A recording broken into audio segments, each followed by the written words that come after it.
بسم الله الرحمن الرحيم إن الحمد لله نحمده ونستعينه ونستغفره ونعوذ بالله من شرور أنفسنا ومن سيئات أعمالنا من يهده الله فلا مضل له ومن يضلل فلا هادي له وأشهد أن لا إله إلا الله وحده لا شريك له وأشهد أن محمدًا عبده ورسوله يا أيها الذين آمنوا اتقوا الله حق تقاته ولا تموتن إلا وأنتم مسلمون يا أيها الناس اتقوا ربكم الذي خلقكم من نفس واحدة وخلق منها زوجها وبث منهما رجالا كثيرا ونساء واتقوا الله الذي تساءلون به والأرحام إن الله كان عليكم رقيبا يا أيها الذين آمنوا اتقوا الله وقولوا قولا سديدا يصلح لكم أعمالكم ويغفر لكم ذنوبكم ومن يطع الله ورسوله فقد فاز فوزا عظيما أما بعد فإن خير الحديث كتاب الله وخير الهدي هدي محمد صلى الله عليه وسلم وشر الأمور محدثاتها وكل محدثة بدعة وكل بدعة ضلالة وكل ضلالة في النار. أعوذ بالله من الشيطان الرجيم. إن الذين يحبون أن تشيء الفاحشة في الذين آمنوا لهم عذاب أليم في الدنيا والآخرة والله يعلم وأنتم لا تعلمون. പ്രിയം നിറഞ്ഞ സത്യവിശ്വാസികളെ, വിശ്വാസിനികളെ, അള്ളാഹുവിനെ സൂക്ഷിക്കണേ എന്നും അവൻ്റെ നിർദ്ദേശങ്ങളെ ജീവിതത്തിൻ്റെ എല്ലാ മേഖലകളിലും പരമാവധി പ്രാവർത്തികമാക്കണേ എന്നും ആമുഖമായി ഗൗരവത്തോടുകൂടി ഓർമ്മപ്പെടുത്തുകയാണ്, വസിയത്ത് ചെയ്യുകയാണ്. പ്രിയമുള്ളവരെ, ഇന്ന് നമ്മളൊരു വാർത്ത കേൾക്കുകയാണ്. നമ്മുടെ നാട്ടിലുള്ളൊരു കുട്ടി ഏതോ ഒരുത്തൻ്റെ കൂടെ ഒളിച്ചോടിപ്പോയി എന്ന് പറഞ്ഞാൽ പ്രത്യേകിച്ച് ഭാവവ്യത്യാസങ്ങളൊന്നും നമ്മളിൽ കടന്നു വരികയില്ല. കാരണം അത്രയേറെ വാർത്തകൾ നമ്മൾ ഈ വിഷയവുമായി കൊണ്ട് കേട്ടുകൊണ്ടിരിക്കുന്നുണ്ട്. ഒരു സാധാരണ വാർത്തക്കപ്പുറത്തേക്ക്, സാധാരണ ഒരു കാര്യം പറയുന്നതിനപ്പുറത്തേക്ക് ഈ വിഷയത്തെ ഗൗരവത്തോടു കൂടി നമ്മൾ എടുക്കാതിരിക്കുന്നുണ്ട്. നമ്മുടെ മകൾക്ക് അല്ലെങ്കിൽ നമ്മുടെ പ്രിയപ്പെട്ടവരുടെ മകൾക്കോ മകനോ അവന് ഒരു ബന്ധമുണ്ട്, മറ്റൊരു പെൺകുട്ടിയുമായി റിലേഷൻ ഉണ്ട് എന്ന് പറയുമ്പോൾ അതൊന്നും അത്രക്ക് ഗൗരവത്തിലെടുക്കാത്തവരായി നമ്മൾ മാറിയിട്ടുണ്ട്. ഒരു വാപ്പാനോട് വന്നിട്ട് പറഞ്ഞു, നിങ്ങളുടെ മകളുടെ സഞ്ചാരത്തെ നിങ്ങളൊന്ന് ശ്രദ്ധിക്കണം. അവൾ സഞ്ചരിക്കുന്ന വഴിയിൽ ചില അപകടങ്ങളുണ്ട്. അത് കേട്ട വാപ്പ ആ കുട്ടിയോട് ആ വിഷയത്തെക്കുറിച്ച് ചോദിക്കുന്നതിനോ ആ കുട്ടിയെ നിരീക്ഷിക്കുന്നതിനോ അവളുടെ നിലപാടുകളെയും നടപടികളെയും പരിശോധിക്കുകയോ ചെയ്യുന്നതിന് പകരം ആ പറഞ്ഞു കൊടുത്ത മനുഷ്യനെ എതിരിടാനും അവനെ അപമാനിക്കുവാനും അവനെ ചീത്ത പറയുകയും ചെയ്യുന്ന ഒരു രീതിയാണ് സ്വീകരിച്ചത്. കുറച്ചു കാലം കഴിയുമ്പോൾ ആ ഒരു പെണ്ണ് ഒരു അമുസ്ലിമായ ഒരുത്തൻ്റെ കൂടെ ഇറങ്ങിപ്പോകുമ്പോഴാണ് ആ മാതാപിതാക്കൾ ആകെ പ്രയാസപ്പെടുന്നത്. ഞാനിത് പറഞ്ഞത് ഇന്ന് നമ്മുടെ സമൂഹത്തിൽ വ്യാപകമായി കൊണ്ടിരിക്കുന്നുണ്ട് ഇത്തരത്തിലുള്ള കാര്യങ്ങൾ എന്ന് പറയുന്നത്. പക്ഷെ അത് നമ്മൾ എന്ത് കാരണം കൊണ്ടാണെന്ന ബോധ്യമില്ല. വളരെ നിസ്സാരമായി ഇത്രയേറെ പ്രയാസങ്ങളും പ്രതിസന്ധികളും ഉള്ള ഒരു സാഹചര്യത്തിലൂടെ കടന്നു പോകുമ്പോഴും നിങ്ങളിപ്പോൾ ഓപ്പറേഷൻ തൂഫാനുമായി ബന്ധപ്പെട്ടുകൊണ്ട് അറസ്റ്റ് ചെയ്യപ്പെടുന്നവരിൽ ബഹുഭൂരിപക്ഷവും കോളേജുകളിൽ പഠിക്കുന്ന അല്ലെങ്കിൽ കോളേജുകളിലേക്ക് പഠിക്കാൻ വിട്ടിരിക്കുന്ന ഒരുപാട് പെൺകുട്ടികൾ നമ്മൾ കാണുന്നുണ്ട്. അവരെല്ലാം ഈ രൂപത്തിലുള്ള സാഹചര്യങ്ങളിലേക്ക് എത്തിപ്പെടുന്നതും എന്താണ് എന്ന് പരിശോധിക്കേണ്ട ഒരു ബാധ്യത നമുക്കുണ്ട്. അതോടൊപ്പം നമ്മുടെ വീടുകളിൽ നിന്നും ഇപ്പോൾ പോയിക്കൊണ്ടിരിക്കുന്ന കുട്ടികളുണ്ടല്ലോ, ഹൈസ്കൂളുകളിൽ പഠിച്ചുകൊണ്ടിരിക്കുന്ന പെൺകുട്ടികൾ, നമ്മൾ ആരെങ്കിലും അവർ പഠിക്കുന്ന സ്ഥാപനത്തിന്റെ അരികിലൂടെ ഒന്ന് വൈകുന്നേരം നടന്നു പോയിട്ടുണ്ടോ? നടന്നു പോയിട്ടുണ്ടെങ്കിൽ ചിലപ്പോൾ അടുത്ത ദിവസം നിങ്ങൾ കുട്ടീനെ സ്കൂളിൽ പറഞ്ഞേക്കൂല, സ്കൂളിൽ നിങ്ങൾ പറഞ്ഞേക്കുകയില്ല. അത്രയേറെ നമ്മുടെ കണ്ണുകളെ കൊണ്ട് നമുക്ക് കാണാൻ പറ്റാത്ത രൂപത്തിലുള്ള പലതും നമ്മൾ കണ്ടുകൊണ്ടിരിക്കുന്നുണ്ട്. ഇത്രയൊക്കെ ആയിട്ടും നമ്മൾ വെറുതെ നമ്മളോട് ചോദിച്ചു നോക്കി, നമ്മുടെ മക്കളുടെ കാര്യത്തിൽ ഈ തരത്തിലുള്ള കാര്യങ്ങൾ നമ്മൾ കാണുമ്പോഴും എന്ത് പരിഹാരമാണ് നമ്മൾ അന്വേഷിച്ചിട്ടുള്ളത്? എന്ത് പരിഹാരമാണ് നമ്മൾ ഇതിനു വേണ്ടി കണ്ടിട്ടുള്ളത്? ആ ഗൗരവകരമായ ഒരു ചിന്തയിലേക്ക് നമ്മൾ വരണമെന്നാണ് സാന്ദർഭികമായി ഈ ഒരു സന്ദർഭത്തിൽ എനിക്ക് നിങ്ങളോട് പറയാനുള്ളത്. സ്നേഹമെന്ന് പറയുന്നത് ഇസ്ലാം അനുവദിച്ച ഒരു കാര്യമാണ്. പ്രവാചകൻ സല്ലല്ലാഹു അലൈഹി വസല്ലമയും നമ്മളോട് പഠിപ്പിച്ചു തന്നിട്ട് ആ വിഷയത്തെക്കുറിച്ച് പല സ്നേഹങ്ങളും ഉണ്ടല്ലോ. മാതാപിതാക്കളെ നമ്മൾ സ്നേഹിക്കുന്നുണ്ട്, ഇണകളോടുള്ള സ്നേഹമുണ്ട്, രണ്ട് വ്യത്യാസമുണ്ട്. മക്കളെ സ്നേഹിക്കേണ്ടതുണ്ട്, നമ്മുടെ സഹോദരങ്ങളെ സ്നേഹിക്കേണ്ടതുണ്ട്, സഹപാഠികളെ നമ്മൾ ഇഷ്ടപ്പെടേണ്ടതുണ്ട്, എല്ലാം ഉണ്ട്. പക്ഷെ അതിനെല്ലാം ആ ഒരു ഇഷ്ടം എന്ന് പറയുന്നതെല്ലാം മനുഷ്യന്റെ പ്രകൃതിയിലുള്ളതാണ്. പണത്തിനോട് ഇഷ്ടമുള്ളവരുണ്ട്, അതേപോലെ മറ്റു സമ്പത്തുകളോട് ഇഷ്ടമുള്ളവരുണ്ട്. അള്ളാഹു പറഞ്ഞല്ലോ, സുയ്യിന ലിന്നാസി ഹുബ്ബുശ്ശഹവാതി മിനൻ നിസാഇ വൽ ബനീന വൽ ഖനാതീരിൽ മുഖന്തറതി മിനൽ ദഹബി വൽ ഫിദ്ദ വൽ ഖൈലിൽ മുസവ്വമതി വൽ അൻആമി വൽ ഹർസ്.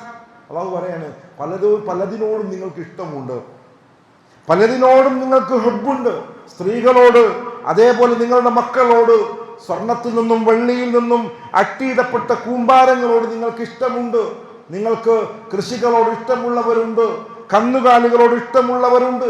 അങ്ങനെ പല വിധത്തിലുമുള്ള ഇഷ്ടങ്ങളുണ്ട് എന്ന് ഓർമ്മപ്പെടുത്തുന്നു. ശേഷം പറയുന്നു,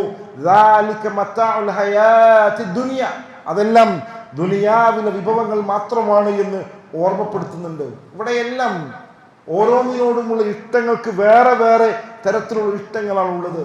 എന്നാൽ ഇസ്ലാം ഒരിക്കലും അനുവദിക്കാത്ത, ഇസ്ലാം ഒരിക്കലും നമുക്ക് അനുവദിച്ച് തന്നിട്ടില്ലാത്ത, ഹലാലാക്കി തന്നിട്ടില്ലാത്ത ഒന്നാണ് പ്രേമം എന്ന് പറയുന്നത്. ഗൗരവത്തിൽ കാണേണ്ടതാണ് ഇത്. നമ്മളെ മക്കളെ നമ്മൾ ബോധ്യപ്പെടുത്തേണ്ടതാണ്. നമ്മുടെ ആൺകുട്ടികളോടും പെൺകുട്ടികളോടും പച്ചയായി കൃത്യമായി നമ്മൾ അവരോട് പറഞ്ഞു കൊടുക്കേണ്ട കാര്യമാണ്. ഒരാണിനെ ഇഷ്ടപ്പെടുന്നതിൻ്റെ ഏത് രൂപത്തിൽ ഒരു സഹപാഠിയെ ഇഷ്ടപ്പെടുന്നതിൻ്റെ ഒരു പരിധിയുണ്ട്, ഒരു പരിമിതിയുണ്ട്. ആ അതിർവരമ്പുകൾ ലംഘിക്കാതിരിക്കേണ്ടതുണ്ട് എന്ന് തൻ്റെ ആൺകുട്ടികളെ പഠിപ്പിച്ചു കൊടുക്കേണ്ട ഉത്തരവാദിത്വം ഒരു മാതാവിനും പിതാവിനുമുണ്ട്.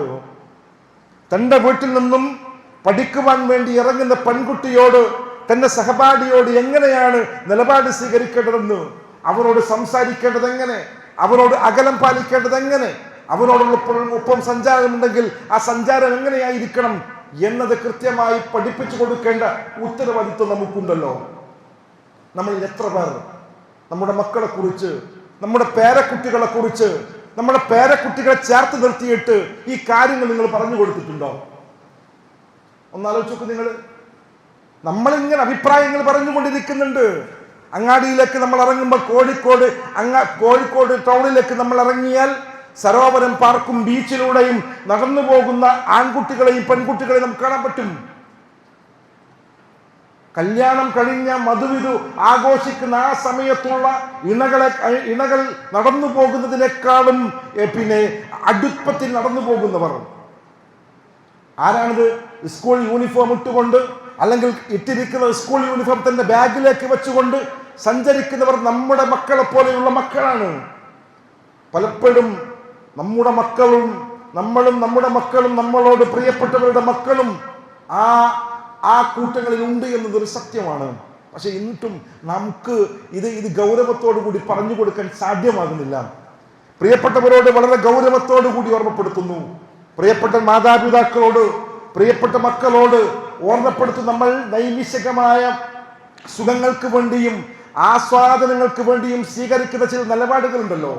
ആ നിലപാടുകൾ നമ്മുടെ ജീവിതത്തിനെ തന്നെ മാറ്റിമറിക്കും. എത്രയെത്ര ആത്മഹത്യകൾ നമ്മൾ കണ്ടിട്ടുണ്ട്, എത്രയെത്ര ആത്മഹത്യകൾ നമ്മൾ വായിച്ചിട്ടുണ്ട്. ആ വായിച്ചിരിക്കുന്ന ആ രൂപത്തിലുള്ള വാർത്തകളിലേക്ക് കുട്ടികൾ എത്തപ്പെടുന്നതിന്റെ സാഹചര്യങ്ങൾ ഈ രൂപത്തിലുള്ള ജീവിത സാഹചര്യങ്ങളിലൂടെയാണ്. അതുകൊണ്ട് ഇസ്ലാം ഈ വിഷയത്തിൽ പറഞ്ഞ കാര്യങ്ങൾ നമ്മൾ ശ്രദ്ധിക്കണം. അള്ളാഹു നമ്മോട് പറയുന്നുണ്ട്, ഖുൽ ലിൽ മുഅ്മിനീന യഗ്ളൂ മിൻ അബ്സാരിഹിം വയഹ്ഫളൂ ഫുറൂജഹും ദാലിക അസ്കാ ലഹും ഇന്നല്ലാഹ ഖബീറും ബിമാ യസ്നഊൻ. വളരെ ഗൗരവമായ നിർദ്ദേശമാണ്. ഒപ്പം നടന്നു പോകുന്നതോ ഓളെ കൈ പിടിക്കുന്നതൊന്നുമല്ല. നോട്ടം പോലും നിങ്ങൾ ശ്രദ്ധിക്കണം. നോട്ടത്തിനെ പോലും നിങ്ങൾ ശ്രദ്ധിക്കണം. വിശ്വാസികളെ വിളിച്ചുകൊണ്ട് പറയുന്നു, നിങ്ങളൊരു അന്യ പെണ്ണിനെ കണ്ടാൽ നിങ്ങളുടെ കണ്ണുകളെ നിങ്ങൾ താഴ്ത്തണം. വഖുൽ ലിൽ മുഅ്മിനീന യഗ്ളൂ മിൻ അബ്സാരിഹിം. അതേപോലെ തന്നെ വയഹ്ഫളൂ ഫുറൂജഹും, നിങ്ങളുടെ ഗുഹ്യസ്ഥാനങ്ങൾ നിങ്ങൾ സൂക്ഷിക്കണം. ദാലിക അസ്കാ ലഹും, അതാണ് ഏറ്റവും നന്നായിട്ടുള്ള കാര്യം. ഒന്നുകൂടി ഓർമ്മപ്പെടുത്തുന്നു, ഇന്നല്ലാഹ ഖബീറും ബിമാ യസ്നഊൻ. അല്ലാഹു അറിയുന്നുണ്ട് നിങ്ങൾ ചെയ്യുന്നത്. നിങ്ങൾ വിചാരിക്കേണ്ട ഇതാരും അറിയുന്നില്ല, ഇത് സെക്ടാറൊന്നും കാണുന്നില്ല, ഇതൊന്നും നമ്മൾ വിചാരിക്കുന്നത് പോലെ തന്നെ മുമ്പോട്ട് പോകും എന്നുള്ള ധാരണയുണ്ടെങ്കിൽ അത് മാറ്റിവെച്ചുകൊള്ളുക. നിങ്ങളുടെ ഓരോ സഞ്ചാരവും നിങ്ങളുടെ ഓരോ നിലപാടുകളും കൃത്യമായി അല്ലാഹു സുബ്ഹാനഹു വ തആല അറിയുന്നുണ്ട്. അത് പിടിക്കേണ്ട സമയത്ത് അവൻ പിടിക്കുക തന്നെ ചെയ്യും. അപമാനിക്കേണ്ട സമയത്ത് അവൻ കൃത്യമായി അപമാനിക്കുക തന്നെ ചെയ്യും എന്ന കാര്യത്തിൽ യാതൊരു സംശയവുമില്ല. വിശ്വാസിനികളോടും അല്ലാഹുവിന്റെ നിർദ്ദേശം, വഖുലിൽ മുഅ്മിനാത്തി യഗ്ളൂന മിൻ അബ്സാരിഹിന്ന വയഹ്ഫളന ഫുറൂജഹുന്ന വലാ യുബ്ദീന സീനതഹുന്ന ഇല്ലാ മാ ളഹറ മിൻഹാ വൽയദ്രിബിന ബിഖുംറിഹിന്ന അലാ ജുയൂബിഹിന്ന. പരിശുദ്ധ ഖുർആനിന്റെ ആയത്താണ്. പ്രിയപ്പെട്ട സത്യവിശ്വാസിനികളെ, എൻ്റെ വീട്ടിൽ നിന്നും ഒരു പെണ്ണ് ഇറങ്ങുന്നുണ്ടെങ്കിൽ അത് എൻ്റെ ഭാര്യയാവട്ടെ, എൻ്റെ മകളാവട്ടെ, എൻ്റെ സഹോദരിയാവട്ടെ, അവർ എങ്ങനെയായിരിക്കണം പുറത്തേക്ക് ഇറങ്ങേണ്ടതെന്ന് നമ്മൾ സൃഷ്ടിച്ച സൃഷ്ടാവായ അള്ളാഹു പറയുകയാണ്. ഏതെങ്കിലും കമ്മിറ്റി മീറ്റിംഗ് കൂടിയിട്ട്, ഏതെങ്കിലും മഹല്ല് യോഗം കൂടിയിട്ട് തീരുമാനിച്ച വാചകമല്ല. നമ്മളെ സൃഷ്ടിച്ച, നാളെ നമ്മുടെ ജീവിതത്തിൽ സകലവിധ അനുഗ്രഹങ്ങളും നൽകിയ, നമ്മുടെ മരണശേഷം നമ്മൾ വിചാരണ ചെയ്യുന്ന, നരകത്തിലേക്കും സ്വർഗത്തിലേക്കും നമ്മൾ വേർതിരിക്കുന്ന സത്താവായ അല്ലാഹു സുബ്ഹാനഹു വ തആല വെച്ചിരിക്കുന്ന നിയമമാണ്. നിങ്ങൾ നിങ്ങളുടെ കണ്ണുകളെ താഴ്ത്തണമെന്നതോടൊപ്പം തന്നെ നിങ്ങൾ എന്തു വേണമെന്നറിയുമോ? നിങ്ങൾ ധരിച്ചിരിക്കുന്ന മുഖമക്കനകളുണ്ടല്ലോ, നിങ്ങൾ ശരീരത്തിന്റെ മുഖവും മുൻകൈയും ഒഴിച്ചുള്ള ഭാഗങ്ങൾ മറക്കണം. എത്ര ആളുകൾക്ക്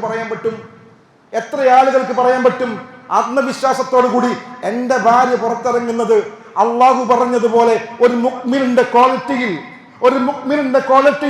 ഒരു വിശ്വാസിയുടെ ക്വാളിറ്റിയിൽ മുഖവും മുൻകൈയും ഒഴികെയുള്ള മുഴുവൻ ഭാഗങ്ങളും മറച്ചുകൊണ്ട് മുഖമക്കനെ ധരിക്കണമെന്നും ധരിച്ചിരിക്കുന്ന മുഖമക്കനയെ തന്റെ മാരടത്തിലേക്ക് താഴ്ത്തിയിടണമെന്നും സത്താവായ അള്ളാഹുവിന്റെ വാചകമാണ്. ആ വാചകത്തോട് നീതി പുലർത്തിക്കൊണ്ട് മുമ്പോട്ട് പോകുന്ന, ജീവിക്കുന്ന എത്ര ആളുകളുണ്ട്? നമ്മുടെ വീടുകളിൽ നിറങ്ങുന്ന എത്ര ഉമ്മമാർ, എത്ര സഹോദരിമാർ, എത്ര മക്കള് കോളേജുകളിലേക്ക് പഠിക്കുന്ന, ജോലിക്ക് വേണ്ടി പോകുന്ന എത്ര ആളുകൾ അള്ളാഹുവിന്റെ നിർദ്ദേശത്തിനനുസരിച്ചുകൊണ്ട് ഈ ജീവിതത്തെ, ഈ ഒരു ശൈലിയെ സ്വീകരിച്ചിട്ടുണ്ട്. എന്ത് ഗൗരവത്തോടു കൂടി നിങ്ങൾ ഓർമ്മപ്പെടുത്തുന്നത്. ആരെയും പ്രത്യേകമായി ഉദ്ദേശിച്ചുകൊണ്ടുള്ള ഞാനടക്കം ഭയമുണ്ട് എന്നെ സംബന്ധിച്ചിടത്തോളവും, പേടിയുണ്ട് എന്നെ സംബന്ധിച്ചിടത്തോളവും. എനിക്കുമുണ്ട് പെൺകുട്ടികൾ, എനിക്കുമുണ്ട് ഇണ. അതുകൊണ്ട് തന്നെ അവരുടെ എല്ലാം ജീവിതത്തിൽ ശ്രദ്ധിക്കേണ്ടതുണ്ട്. അവർ വളർന്നു വരുമ്പോൾ ഏത് രൂപത്തിലേക്ക് എത്തുമെന്നതിനെ കുറിച്ച് ഭയപ്പെടുന്നുണ്ട്. അവർക്ക് പറഞ്ഞു കൊടുക്കുന്നുണ്ടെങ്കിലും എങ്ങനെയാണ്, ഏതൊരവസ്ഥയാണെന്ന് നമുക്ക് പറയാൻ പറ്റില്ലല്ലോ. അല്ലാഹു സുബ്ഹാനഹു വ തആല നമ്മുടെ മക്കളെയും ഇണകളെയും എല്ലാം കാത്തു സംരക്ഷിക്കുമാറാവട്ടെ. അതുകൊണ്ട് ശ്രദ്ധിക്കണം, ഗൗരവത്തിലെടുക്കണം. ഇതിൽ നിങ്ങൾ നിസ്സാരമായി തള്ളരുത്. നോക്കൂ, നിങ്ങൾ ഈ ഖുർആനിന്റെ ആയത്തിനെയല്ല നമ്മൾ മാറുമറക്കാതെ, പുറം കാണിച്ചുകൊണ്ട്, ബഹുഭൂരിപക്ഷം കൈകാലുകളുടെ പല ഭാഗവും കാണിച്ചുകൊണ്ട് ഒരു പെണ്ണ് ഇറങ്ങുന്നുണ്ട് എങ്കിൽ നമുക്ക് ആരോഗ്യം, നമുക്ക് ഒരുപാട് അനുഗ്രഹങ്ങൾ നൽകിയ സത്താബിന്റെ വാചകത്തിനെ പച്ചയായി ധിക്കരിക്കുകയാണ്.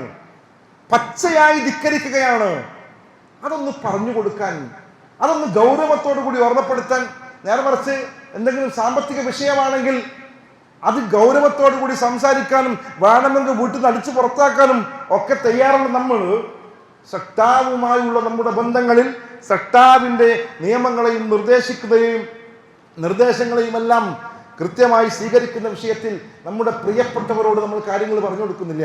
അത് ഗൗരവത്തിലെടുക്കണം എന്ന് ഓർമ്മപ്പെടുത്തുന്നു. അള്ളാഹു പ്രവാചകൻ സല്ലല്ലാഹു അലൈഹി വസല്ലമയും നമ്മുടെ ഈ വിഷയത്തെക്കുറിച്ച് പറയുന്നു, നിങ്ങൾ ദൃഷ്ടികൾ നിങ്ങൾ താഴ്ത്തണം. അത് എന്തുകൊണ്ടാണ് ദൃഷ്ടികൾ താഴ്ത്തണം എന്ന് പറയുന്നത്? വ്യഭിചാരത്തിലേക്ക് പോകുന്നതിന്റെ ഒന്നാമത്തെ ഘട്ടമാണത്. വ്യഭിചാരം എന്ന് പറയുന്ന തിന്മയിലേക്ക് അടുക്കുന്നതിന് മുമ്പുള്ള ഒന്നാമത്തെ ഘട്ടമാണ് കാഴ്ച എന്ന് പറയുന്നത്. കാഴ്ചയാണ് തുടക്കം. അതിൽ നിന്നുമാണ് എന്താകുന്നത്? ശാരീരികമായ ബന്ധം ഉൾപ്പെടെയുള്ളതിലേക്ക് എത്തിത്തീർക്കുന്നത്. ഇസ്ലാം ആ കാഴ്ചയെ തന്നെ അവിടെ മുറിച്ചു കളയുന്നു. കാഴ്ചയെ തന്നെ മുറിച്ചു കളയുകയാണ് ഇസ്ലാം ചെയ്യുന്നത്. ഓരോ നിയമങ്ങളും, ഇസ്ലാമിന്റെ ഓരോ നിയമങ്ങളും മനുഷ്യരെ വ്യഭിചാരത്തിലേക്ക് കൊണ്ടുപോകുന്നതിനെ മുഴുവനായി തടയുന്നു. പക്ഷെ ഇന്ന് മുസ്ലിങ്ങളായ നമുക്ക് തന്നെ ആ വിഷയവുമായി ഇസ്ലാം വെച്ചിരിക്കുന്ന നിയമങ്ങളോട് വലിയ പുച്ഛമാണ്, അനിഷ്ടമാണ്, വെറുപ്പാണ്. നമുക്ക് തന്നെ വെറുപ്പാണ്. അല്ലാഹു സുബ്ഹാനഹു വ തആല നമ്മുടെ സുരക്ഷിതത്വത്തിനു വേണ്ടി കഴിഞ്ഞ ആഴ്ചയിൽ നമ്മൾ നിങ്ങളോട് ഓർമ്മപ്പെടുത്തിയല്ലോ, അള്ളാഹു വെച്ചിരിക്കുന്ന ഓരോ നിയമങ്ങളും ഉണ്ടല്ലോ, ആ നിയമങ്ങൾ മുഴുവനും നമ്മുടെ സുരക്ഷയ്ക്ക് വേണ്ടിയുള്ളതാണ്. ആ നിയമങ്ങളെ നമ്മൾ ലംഘിക്കുമ്പോൾ അനുഭവിക്കുന്ന വേദനകൾ എന്ന് പറയുന്നത് വലുതാണ്. മുമ്പ് നിങ്ങൾക്ക് ഓർമ്മല്ലേ, കുറച്ചു കാലങ്ങൾക്ക് മുമ്പ് റീയൂണിയനുകൾ എന്ന് പറഞ്ഞുകൊണ്ട് വർഷങ്ങൾക്ക് മുമ്പ് പഠിച്ചവർ ഒരുമിച്ചിരിക്കാറുണ്ടായിരുന്നു. ആ ഒരുമിച്ചിരുന്ന പല ഇരുത്തങ്ങളിലും അതിന്റെ പര്യവസാനമായി സംഭവിച്ച പലതും കുടുംബ ബന്ധങ്ങളുടെ തകർച്ചയിലേക്ക് എത്തിച്ച വാർത്തകൾ നമ്മൾ കേട്ടിട്ടുള്ളത്. പഴയ ബന്ധങ്ങളെ ഓർത്തെടുത്തുകൊണ്ട് പുതിയതായി കൂട്ടിയിണക്കപ്പെടുകയും തന്റെ അവസാനം തന്റെ കൂടെ മക്കളെ വിട്ടുകൊണ്ട്, തന്റെ ഭർത്താവിനെ വിട്ടുകൊണ്ട് പണ്ട് കൂടെ പഠിച്ചവന്റെ കൂടെ ഇറങ്ങിപ്പോകുന്ന വാർത്തകൾ നമ്മൾ വായിച്ചിട്ടുണ്ട്. ഒരു കുടുംബസംഗമം വെക്കുകയാണ്. എന്തിനാ കുടുംബസംഗമം? എല്ലാവരും കുറെ കാലമായി കാണാതിരുന്ന മുഴുവൻ ആളുകളെയും കാണാൻ വേണ്ടി, വർത്തമാനങ്ങൾ പറയാൻ വേണ്ടി. പക്ഷേ ആ വർത്തമാനങ്ങൾ പറയുകയും കാണുകയും ഒക്കെ ചെയ്യുന്നതിനിടയിൽ ഇസ്ലാമിക നിയമങ്ങളെ പൂർണ്ണമായും അവഗണിക്കപ്പെടുന്ന സാഹചര്യങ്ങൾ ഉണ്ടാകുമ്പോൾ അത് നമ്മൾ വിചാരിക്കാത്ത റിസൾട്ടുകൾ ഉണ്ടാകുന്നു. ഒരു സഹോദരൻ പരിപാടി നടത്തിയ ആളുടെ മകൻ തന്നെ ആ സംഗമത്തിൽ ഒരുപാട് കാലങ്ങൾക്ക് ശേഷം അവരുടെ ഒരു കസിൻ സിസ്റ്ററെ പരിചയപ്പെടുകയാണ്. കുറെ കാലങ്ങൾക്ക് ശേഷം, ചെറുപ്പത്തിൽ അവർ ഒരുമിച്ച് വളർന്നതാണ്. പക്ഷേ അവർ വീണ്ടുമുള്ള കൂടിച്ചേരലിൽ പഴയ കാലങ്ങളുടെ ഓർമ്മകളെല്ലാം തികട്ടി വരുന്നു. അവരുടെ വർത്തമാനകാല സാഹചര്യത്തിലെ വിഷമങ്ങളും സങ്കടങ്ങളും ഒക്കെ പരസ്പരം പങ്കുവെക്കുന്നു. അവസാനം ഉണ്ടാകുന്നത് അവരുടെ ശരിക്കുമുള്ള കുടുംബ ബന്ധം തകർന്നു പോകുന്ന ഒരു സാഹചര്യത്തിൽ എത്തുന്നു. അങ്ങനെയുള്ള ഒരുപാട് വാർത്തകൾ നമ്മൾ വായിക്കുന്നുണ്ട്.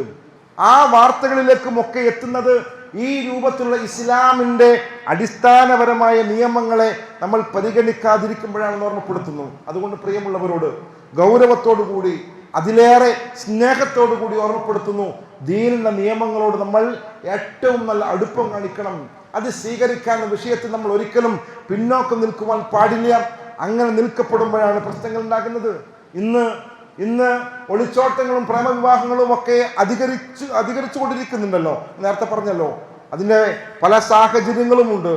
ആ സാഹചര്യങ്ങളിൽ ഏറ്റവും പ്രധാനമെന്ന് പറയുന്നത്, എപ്പോഴും ഓർമ്മപ്പെടുത്താറുള്ളത് പോലെ, നമ്മുടെ ഇന്നത്തെ വിദ്യാർത്ഥികൾക്കിടയിൽ ബോധപൂർവമായി വിവാഹം എന്ന് പറയുന്ന സംവിധാനത്തോട് എതിർപ്പുള്ളവരാക്കി അവരെ മാറ്റുകയും, ഇന്നിപ്പോ 22 വയസ്സുള്ള 23 വയസ്സും 24 വയസ്സുമുള്ള ഒരു പെൺകുട്ടിയോട് പോലും വിവാഹം കഴിക്കാൻ വേണ്ടി പറയാൻ പറ്റുന്നില്ല, സമ്മതിക്കുന്നില്ല. എന്നിട്ടെന്താ സംഭവിക്കുന്നത്? അവർ പഠിക്കുന്ന സാഹചര്യങ്ങളിൽ, അവർ പഠിക്കുന്ന പല സംവിധാനങ്ങളിൽ പല ബന്ധങ്ങളും ഉണ്ടാകുന്നു. ഇന്നത്തെ തലമുറ, ഇന്നത്തെ വിദ്യാർത്ഥികൾക്കിടയിലുള്ളത് വിവാഹത്തിനെ ഉപേക്ഷിച്ചുകൊണ്ട് ലിവിങ് ടുഗദറുകളോട് പ്രത്യേകം ഇഷ്ടമുള്ളവരാക്കി അവർ മാറ്റുന്നു. നമ്മുടെ വീട്ടിൽ നിന്നും നമ്മുടെ കുട്ടികൾ ചോദിക്കും, എന്തിനാണ് വിവാഹം എന്ന് പറയുന്നത്? എന്തിനാണ് വിവാഹം? ആ വിവാഹം എന്ന് പറയുന്നത് നിങ്ങളൊരാളെ കണ്ടുപിടിച്ച് കൊണ്ടുവരുന്നതിൻ്റെ അപ്പുറത്ത് ഞങ്ങൾ ഒരുപാട് കാലം ഒരുമിച്ച് നിന്ന് കൃത്യമായി മനസ്സിലാക്കിയതിന് ശേഷം കാര്യങ്ങൾ നടത്താമെന്ന് പറയുന്നവരാണ് നമ്മൾ കാണുന്നത്. അതിൻ്റെ അപകടങ്ങളും അതിൻ്റെ പ്രയാസങ്ങളും ഒക്കെ നമ്മുടെ ഉമ്മത്ത്, നമ്മുടെ സമൂഹം നമ്മൾ അനുഭവിച്ചു കൊണ്ടിരിക്കുന്നുണ്ട്. അതുകൊണ്ട് ഒരൊറ്റ കാര്യം മാത്രമേ ഈ വിഷയത്തിൽ എൻ്റെ പ്രിയപ്പെട്ടവരോട് ഓർമ്മപ്പെടുത്താനുള്ളൂ. അള്ളാഹുവിൻ്റെ മാർഗത്തിൽ നിന്നും നമ്മൾ മാറുകയാണെങ്കിൽ, ഇന്നല്ലദീന യുഹിബ്ബൂന അൻ തശിഅൽ ഫാഹിശതു ഫില്ലദീന ആമനൂ ലഹും അദാബുൻ അലീമുൻ ഫിദ്ദുനിയ വൽ ആഖിറ. ആരെങ്കിലും വിശ്വസിച്ചിട്ടുള്ളവരിൽ നീച പ്രവൃത്തി പ്രചരിക്കുവാൻ ഇഷ്ടപ്പെടുന്നവരുണ്ടെങ്കിൽ അവർ അറിഞ്ഞുകൊള്ളുക, ഇഹത്തിലും അതേപോലെ പരത്തിലും അവർക്ക് വേദനയേറിയ ശിക്ഷയുണ്ട് എന്ന് അല്ലാഹു സുബ്ഹാനഹു വ തആല പറയുന്നു, വല്ലാഹു യഅലമു വ അൻതും ലാ തഅലമൂൻ. നിങ്ങൾ അറിയാത്തത് അല്ലാഹു സുബ്ഹാനഹു വ തആല അറിയുന്നുണ്ട്. അതുകൊണ്ട് ഗൗരവത്തെ ഈ വിഷയത്തിൽ കാണാനും നമുക്ക് നമ്മുടെ മക്കളോടും ഇണകളോടും ഒക്കെ വിഷയത്തെക്കുറിച്ച് ഓർമ്മപ്പെടുത്തുവാനും ദുഷിച്ച ചിന്തകളിലേക്കും ദുഷിച്ച ഒരു സാഹചര്യത്തിലേക്കും പോകുന്നത് തടയാൻ ഇസ്ലാമിന്റെ മാർഗങ്ങളെ മുറുകെ പിടിക്കുവാനും തയ്യാറാകണമെന്ന് ഓർമ്മപ്പെടുത്തുന്ന അല്ലാഹു സുബ്ഹാനഹു വ തആല അനുഗ്രഹിക്കുമാറാകട്ടെ.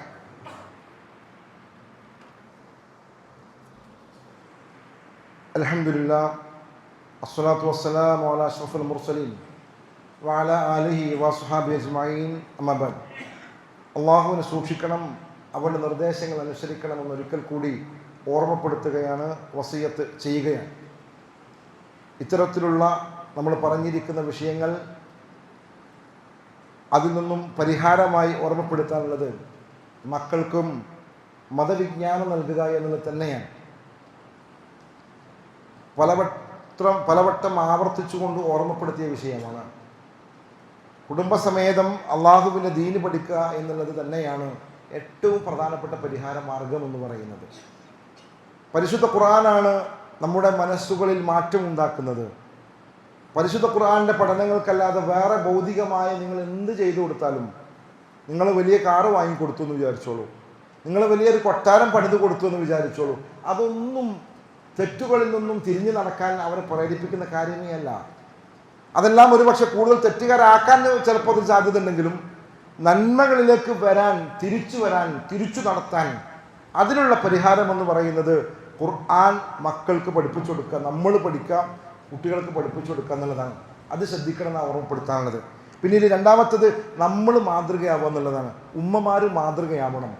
നമ്മൾ കാണിച്ചു കൊടുക്കണം എങ്ങനെയാണ് പുറത്തേക്ക് പോകുമ്പോൾ വസ്ത്രം ധരിക്കേണ്ടത്, എങ്ങനെയാണ് ഒരു അന്യ പുരുഷനോട് സംസാരിക്കേണ്ടത് എന്നുള്ളതെല്ലാം ഒരു ഉമ്മയാണ് മക്കളെ ബോധ്യപ്പെടുത്തി കൊടുക്കേണ്ടത് എന്നുള്ളതാണ്. അത് നമ്മുടെ വീടുകളെ നല്ല നന്മയുടെ നല്ല വിളനിലങ്ങളാക്കുക എന്നുള്ളത് തന്നെയാണ് നമ്മൾ ചെയ്യേണ്ടത്. അതിനുവേണ്ടിയാണ് നമ്മൾ പരിശ്രമിക്കേണ്ടത്. അതോടൊപ്പം സമയത്ത് വിവാഹം കഴിപ്പിക്കുക എന്നുള്ളതും അത് പെൺകുട്ടികളെ മാത്രമല്ല, ആൺകുട്ടികളുടെ കാര്യത്തിലും പലപ്പോഴും പല ആളുകളും പല കാരണങ്ങളും പറഞ്ഞുകൊണ്ട് അവന് ശമ്പളത്തിൻ്റെ കുറവ് പറഞ്ഞുകൊണ്ട്, നല്ലൊരു ജോലിയില്ല എന്ന് പറഞ്ഞുകൊണ്ട്, വീടിന് കുറേ പ്രശ്നങ്ങളുണ്ടെന്ന് പറഞ്ഞുകൊണ്ടൊക്കെ പലതും നമ്മൾ ആ സമയത്ത് നമ്മൾ അധികരിപ്പിക്കാറുണ്ട്. അറിഞ്ഞു വെക്കുക, പല അപകടങ്ങളും അതിൻ്റെ പിന്നിലുണ്ട്. മനുഷ്യൻ്റെ പ്രകൃതിയിലുള്ള ചില ആവശ്യങ്ങളുണ്ടല്ലോ, ആ പ്രകൃതിയിലെ ആവശ്യങ്ങൾ നിവർത്തിച്ചേ മതിയാവുകയുള്ളൂ, അതിൽ യാതൊരു സംശയവുമില്ല. അതിനുള്ള മാർഗം എന്ന് പറയുന്നത്, ഹലാലായ മാർഗം എന്ന് പറയുന്നത് വിവാഹമാണ്. ആ വിവാഹത്തിന് വേണ്ടി നമ്മൾ മുതിരുമ്പോൾ അള്ളാഹുവിൻ്റെ പ്രത്യേക സഹായം ഉണ്ടാകുമെന്ന് ഓർമ്മപ്പെടുത്തുന്നു. രക്ഷിതാക്കൾ മനസ്സിലാക്കണം, നമ്മൾ തന്നെ വിചാരിക്കുന്നു സാമ്പത്തികത്തെക്കുറിച്ചും ആലോചിച്ചൊക്കെ നമ്മൾ ബേജാറാവുന്നു. അള്ളാഹുവിൻ്റെ വാഗ്ദാനമാണ്. ഒരു മനുഷ്യൻ, ഒരാൾ അവൻ്റെ ഗുഹ്യാവയവത്തിനെ സൂക്ഷിക്കുന്നതിന് വേണ്ടിയിട്ട് അവൻ വിവാഹം കഴിക്കുവാൻ വേണ്ടി തയ്യാറാവുകയാണെങ്കിൽ അവൻ്റെ സംരക്ഷണം അള്ളാഹു ഏറ്റെടുത്തിട്ടുണ്ട്. അതൊരു മുഅ്മിൻ പൂർണ്ണമായും വിശ്വസിക്കണം, അടിയുറച്ച് വിശ്വസിക്കണം. അള്ളാഹുവിൻ്റെ സഹായം അള്ളാഹു വാഗ്ദാനം ചെയ്തിട്ടുണ്ട് എങ്കിൽ പിന്നെ നമ്മൾ എന്തിനാണ് നമ്മൾ ബേജാറാവുന്നത്?